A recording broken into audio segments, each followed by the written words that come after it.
Hi friends, welcome to AKP kitchen. இன்றைக்கி நம்ம கிச்சனில் என்ன பண்ண போகிறோன்னா, ஒரு எப்படி சொல்கிறது, எனக்கு ரொம்ப பிடிச்சது. அதாவது நான் சின்ன பிள்ளையிலேயே எங்கள் பெரியம்மா வீட்டுக்கு போனேன்னா இது அடிக்கடி செய்வாங்க. அதை நான் ரொம்ப ருசித்து சாப்பிட்ட ஒரு இதுதான். இப்போ பார்த்தீங்கன்னா நமக்கு தக்காளியோட ரேட் வந்து நல்லா கம்மியாயிடுச்சு. நல்ல தக்காளி வந்து சீசன் டைமில் இருக்கும். ஸோ இன்றைக்கி நான் எடுத்துருக்கிறது ஒரு 1/2 கிலோ தக்காளி நல்லா கழுவி எடுத்து வச்சாச்சு. இதில் வந்து நான் ஒரு ஜாம் தான் பண்ண போகிறேன். ரொம்ப ஈஸியாக இருக்கும். அதாவது நீங்கள் பிகினர்ஸாக இருந்தால் கூட இந்த தக்காளி ஜாம் பண்ணி வச்சுக்கலாம். இது நார்மலாக சின்ன பிள்ளைங்கன்னா நீங்கள் வந்து ப்ரெட்டில் வச்சு கொடுக்குறதுக்கு வெளியில் உள்ள ஜாம் வாங்காமல் நீங்கள் ப்ரெட்டில் வச்சு கொடுக்கலாம். அப்படி இல்லைன்னா நான்லாம் வந்து சாப்பாட்டுக்கே சைடில் வச்சு இந்த ஜாம் சாப்பிடுவேன். அதாவது சும்மா ஒரு வாய் ரைஸ் சாப்பிட்டேன்னா ஒரு ஜாமில் ஒரு இது சாப்பிடுவேன். எனக்கு அந்த சைடில் ஸ்வீட் சாப்பிட்டு பண்ணுறது பிடிக்கும்.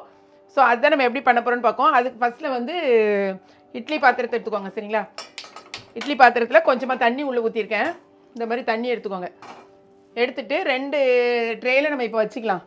வச்சு நம்ம சூடு பண்ண போகிறோம். அதாவது அவிச்சு எடுக்க போகிறோம். இப்படி வச்சுட்டு நல்லா அதாவது இது பாருங்களேன். ஓகே, அடுத்தது இந்த மேலே உள்ள பாத்திரத்தையும் வச்சுட்டு அவிக்கும் போது ஆட்டோமேட்டிக்காக வந்து நல்லா வெடிக்க ஆரம்பிச்சிடும். நல்லா வெடிச்சிச்சுன்னா அதுக்கப்புறமா நம்ம தோல் உரிக்கிறதுக்கு ஈஸியாக இருக்கும். அதனால் முதல்ல வந்து நல்லா அவிச்சு எடுக்க போகிறோம். இது கிட்டத்தட்ட ஒரு 10 மினிட்ஸ் வந்து இந்த மாதிரி விட்டுருங்க. ஸ்டீமர் இருந்துச்சுன்னா அதில் வச்சு நீங்கள் வச்சுக்கோங்க. என்கிட்ட இல்லாதனால இந்த மாதிரி இட்லி பாத்திரத்தில் வச்சுருக்கேன். கரெக்டாக ஒரு 10 மினிட்ஸ் நம்ம அப்புறமா ஓப்பன் பண்ணி பாருங்கள். அந்த தோல்லாம் அப்படி நல்லா வெடிச்சு வரும். வெடிச்சு வந்தோடனே நம்ம எடுத்துகிட்டு ஆற வைக்க போகிறோம். அவ்வளோதான். அது வெடிக்கிற வரைக்கும் வெயிட் பண்ணலாம். இப்போ வந்து ஸ்டவ் வந்து கிட்டத்தட்ட ஒரு 10 நிமிஷம் நம்ம வந்து சூட் பண்ணிட்டோம். இங்கே பாருங்களேன், பார்த்தோன்னே உங்களுக்கு தெரியுதா? இந்த மாதிரி வந்து வெடித்து வந்துருக்கணும். காமிக்கிறதுக்காக இந்த மாதிரி வெடிக்க ஆரம்பிச்சிட்டா இப்போ வந்து நம்ம ஈஸியாக பிச்சிடலாம். ஸ்டவ்வை ஆஃப் பண்ணிக்கோங்க. இதுலேயும் பார்த்தீங்கன்னா நல்லா வெடிச்சிச்சு. ஏன் செம்ம சூடாக இருக்கு. இப்போ நீங்கள் வந்துட்டு எடுத்து வேறு ஒரு பிளேட்டில் நம்ம மாற்றிக்கலாம். மாற்றிட்டு நல்லா வெடிச்சிட்டா இந்த மாதிரினா தான் நமக்கு வந்து என்ன சொல்கிறது, நல்லா தோல் வந்து பிரியும். ஸோ எல்லாத்தையும் எடுத்து மூவ் பண்ணிக்கோங்க. இது வந்து நான் 1/2 கிலோ தக்காளி எடுத்திருக்கேன். அதுக்கு தகுந்த மாதிரி நான் அளவு சொல்கிறேன். கொஞ்சம் ஆற வச்சுட்டு தோலை மட்டும் நம்ம உரிச்சு எடுத்துடலாம். இப்போ நம்ம வந்து கொஞ்சம் நேரம் ஆற வச்சுட்டு இங்கே பாருங்களேன், நல்லா இந்த மாதிரி தோலை நீட்டாக உரிச்சிடலாம். இப்படி எடுத்த உடனே நமக்கு தோல் உரிஞ்சிரும். உரிச்சதுக்கப்புறமா இங்கே பாருங்கள், அதை 2ஆக கட் பண்ணிவிட்டு நீங்கள் வந்து இந்த உள்ளே இந்த இது மட்டும் எடுத்துங்கண்ணே. இப்போ சுடுதே உள்ளே வச்சேன். வெளியில் ஆறின மாதிரி இருக்குது. இப்போ தண்ணி எதுவும் ஊற்ற வேண்டாம். தயவுசெய்து தண்ணி ஊற்றிடாங்க. அது நீங்கள் அரைச்சிங்கனால தன்னாலே வந்துடும். 2 அப்படி கட் பண்ணி போட்டு மிக்சியில் நல்லா அடித்து எடுத்துகிட்டு வந்துடலாம். ஓகே, இப்போ பார்த்தீங்கன்னா தக்காளியை நம்ம போட்டு மிக்சியில் போட்டு நீங்கள் அடிச்சிட்டிங்கன்னா இந்த மாதிரி ஆயிரும். ஓகே, இந்த மாதிரி அடித்து எடுத்தாச்சு. இதை ஒரு பக்கமாக வச்சுக்கோங்க. இப்போ ஒரு கடாயை அடுப்பில் வச்சுக்கோங்க. எந்த பாத்திரத்தில் நீங்கள் வந்து அந்த ஜாம் பண்ண போகிறீங்களோ அந்த பாத்திரத்தை எடுத்துக்கோங்க. ஃபஸ்ட்டில் வந்து ஒரு 2 ஸ்பூன் நெய் ஊற்றிக்கலாம். கொஞ்சம் சூடாகட்டும். தண்ணி இருக்குது. இன்றைக்கி எங்கள் ஏரியாவில் வந்து 5 கிலோ 100 ரூபா தக்காளி.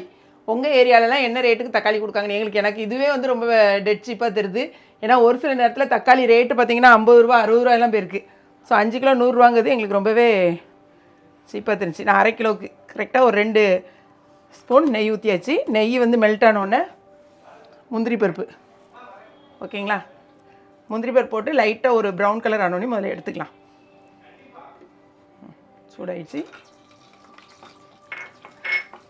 இது கொஞ்சம் அடிகனமான பாத்திரமாக எடுத்துக்கோங்க. அப்படின்னா தான் உங்களுக்கு நின்று இது வந்து கொஞ்சம் நேரம்.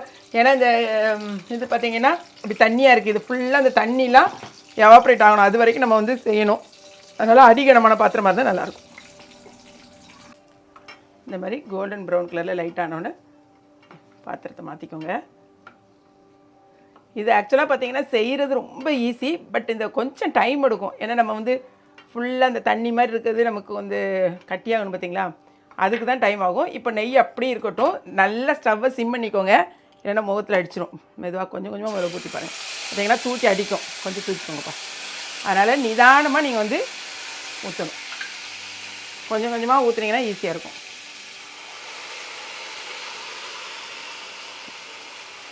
ஓகே, இதுக்குள்ளே வந்து நம்ம மற்றபடி நார்மலாக வந்து நான் எப்போவும் இதில் தண்ணி ஊற்றி கழுவி ஊற்றுவேன். அந்த மாதிரி இதில் கழுவி ஊற்றிடாதீங்க. ஏன்னா நம்ம எப்போவுமே நம்ம சமைக்கும் போது குக்கரில் மிக்ஸி ஜாரை வந்து கழுவி ஊற்றிக்கிட்டே இருப்போம். இதுக்கு வந்து கழுவி எதுவும் ஊற்றிடாதீங்க, சரியா? இப்போ இதை வந்து கைவிடாமல் கலக்கிக்கிட்டே இருங்க. இது கொஞ்சம் வந்து வாட்டர் கன்சிஸ்டன்சியாக இருக்குல்ல, இது கொஞ்சம் திக்காகட்டும். அதுக்கப்புறமா நம்ம ஸ்வீட் சேர்க்க போகிறோம். இன்றைக்கி நான் என்ன சேர்க்க போகிறேன்னு பார்த்தீங்கன்னா, கொஞ்சம் ஸ்டவ்வை கையில் வச்சுக்கலாம். சீனி சேர்க்குறவங்க சீனி சேர்த்துக்கோங்க. 1/2 கிலோவுக்கு, அதாவது மெஷரிங் கப்புக்கு 1 கப்பு சீனி சேர்த்திங்கன்னா கரெக்டாக இருக்கும். இன்றைக்கி நான் நாட்டு சக்கரை, ஓகே. ஏன்னா என் ஹஸ்பண்டுக்கு எப்படின்னா எதுக்கு எடுத்தாலும் நாட்டு சக்கரை போட்டால் தான் அவங்களுக்கு வந்து திருப்தியாக இருக்கும். சீனியே போட விட மாட்டாங்க. அவங்க எது சாப்பிட்டாலும் நாட்டு சக்கரை தான் யூஸ் பண்ண சொல்லுவாங்க. கொஞ்சம் திக்கான பிறகு நம்ம இதை உள்ளே போட போகிறோம். இந்த நாட்டு சக்கரை வந்து கொஞ்சம் அளவு கொஞ்சம் கம்மி தான். கூட ஒரு கால் கப் போட்டிங்கன்னா தான் உங்களுக்கு கரெக்டாக இருக்கும். பட் ஓகே, எனக்கு இந்த அளவு போதுன்னு போட்டிருக்கேன். நீங்கள் சீனி வந்து 1 கப் போட்டிங்கன்னா கரெக்டாக இருக்கும். 1/2 கிலோவுக்கு 1 கப்பு, 1 கிலோவுக்கு வந்து 1 கிலோ தக்காளிக்கு, அதாவது 2 கப்பு, மெஷரிங் கப்புக்கு 2 கப் போட்டால் கரெக்டாக இருக்கும். கொஞ்சம் தூக்கலாக இருந்தால் தான் அந்த ஜாம் சூப்பராக இருக்கும். இப்போ பாருங்களேன், நல்லா கொதிக்க ஆரம்பித்த பிறகு நம்ம போட்டு கிளறி விட்டுக்கிட்டே இருக்கணும். கொஞ்சம் திக்கானோடனே நான் உங்களுக்கு காமிக்கிறேன். இப்போ ஒரு 10 மினிட்ஸாக நான் என்ன பண்ணியிருக்கேன்னா, இந்த மாதிரி ஒரு லிட்டு போட்டுக்கோங்க. இல்லைன்னா டப்னு மேலெல்லாம் அடிச்சிடும். அதனால் நல்ல ஒரு லிட்டை போட்டு வச்சுட்டு கிளறுங்க, ஓகே. இப்போ பாருங்களேன், ஃபுல்லாக இல்லைன்னா மேலெல்லாம் தெரிச்சிரும். இந்த மாதிரி வச்சுக்கோங்க. இப்போ எந்த அளவுக்கு நமக்கு ஓரளவுக்கு திக்காயிட்டு தெரியுதா? முதல்ல நம்ம போட்டதுக்கும் இப்போ எவ்வளோ திக்காக இருக்குன்னு தெரியுதா? இந்த டைமில் நான் வந்து மெஷரிங் கப்புக்கு நான் சொன்ன மாதிரி 1 கப் எடுத்து வச்சுருக்கேன். இவ்வளவு நீங்கள் போட்டிங்கன்னா தான் ஓரளவுக்கு அது இருக்கும். சக்கரை போட்டிங்கன்னா 1 கப் கரெக்டாக இருக்கும். இது 1.25 கப் போட்டால் கூட கரெக்டாக தான் இருக்கும். இப்போ போட்டுட்டு இந்த எப்போவுமே சுகர் கண்டென்ட் நம்ம போட்டோன்னே நல்லா திரும்ப மெல்ட் ஆகும். போட்டுட்டு கொஞ்சமாக எப்போவும் ஸ்வீட் செய்யும்போது நமக்கு என்ஹான்ஸ் பண்ணி கொடுக்கறதுக்கு ஒரு பிஞ்ச் நம்ம வந்து சால்ட் ஆட் பண்ணிக்கோங்க. அப்படின்னா தான் நல்லா சூப்பராக இருக்கும். இதே மாதிரி திரும்பவும் நம்ம போட்டு கிளறணும். இது ஒரு 10லேருந்து 15 நிமிஷத்துக்கு மேலேயே ஆகும். அப்போ தான் ஒரு திக்னஸ் வரும். இது திக்காகும்போது ஒரே 1 ஸ்பூன் திரும்ப வேணும்னா நெய் ஊற்றிக்கோங்க. இல்லை நெய் எனக்கு முதல்ல உள்ளது போதும் அப்படின்னா விட்டுருங்க. இல்லைன்னா ஒரே ஒரு 1/2 ஸ்பூனாவது நெய் ஊற்றிக்கோங்க. இது நல்லா திக்கான அப்புறம் நான் உங்களுக்கு காமிக்கிறேன். இப்போ பார்த்தீங்கன்னா நான் 1/2 கிலோ செஞ்சேன்னா கரெக்டாக இந்த ஒரு பவுலுக்கு ஃபுல்லாக வந்திருக்கு. இந்த அளவுக்கு நமக்கு வந்திருக்கு. பார்க்குறதுக்கும் உங்களுக்கு பார்த்தாலே எப்படி இருக்குன்னு தெரியுதா? எவ்வளோ ஒரு சூப்பராக இருக்குது. இதை வந்து 1 ஸ்பூன் வந்து அப்படி சைடில் வச்சு சாப்பிட நல்லாயிருக்கும். ஆக்சுவலாக நான் வந்து ப்ரெட்லாம் என்கிட்ட இல்லை. அதனால் நம்ம வந்து என்ன பண்ண போகிறோன்னா, ஜஸ்ட் உங்களுக்கு இப்படி தான் காமிக்க முடியும். உண்மையிலே ரொம்ப டேஸ்ட்டாக இருக்குப்பா. அல்டிமேட்டாக இருக்குது. ஸோ கட்டாயமாக நீங்கள் ட்ரை பண்ணி பாருங்கள். அதாவது டேஸ்ட்டு நான் சொல்லி தெரியக்கூடாது. நிறைய பேர் என்ன கேட்கீங்க, நீங்களே வீடியோ எடுக்கீங்க, நீங்களே சாப்பிட்றீங்க, நீங்களே டேஸ்ட் பண்ணுறீங்கன்னு. எனக்கு தெரியும்ல நம்ம டேஸ்ட் எப்படி இருக்குது. நல்லா இல்லைன்னா நானே சொல்லுவேன் இது இந்த பக்கம் கரெக்ட் இல்லை இதுன்னு. பட் இது வந்து ரொம்ப சூப்பராக இருக்குது. கட்டாயம் நீங்கள் ட்ரை பண்ணுங்கள். நீங்கள் பிகினர்ஸாக இருந்தால் கூட நான் சொல்கிறேன் அதே அமௌண்ட்டை அதே அளவில் செய்யுங்க. நிச்சயமாக நல்லா வரும். வந்துருந்துச்சுன்னா உங்களுடைய ஃபீட்பேக் எனக்கு சொல்லுங்கள், ஓகேங்களா? வீடியோ பிடிச்சிருந்துச்சுன்னா லைக் பண்ணுங்கள். மறக்காமல் கிளாட் ஃபேஷனையும் ஏகேபி கிச்சனையும் சப்ஸ்கிரைப் பண்ணுங்கள். தேங்க்ஸ் ஃபார் வாட்சிங்.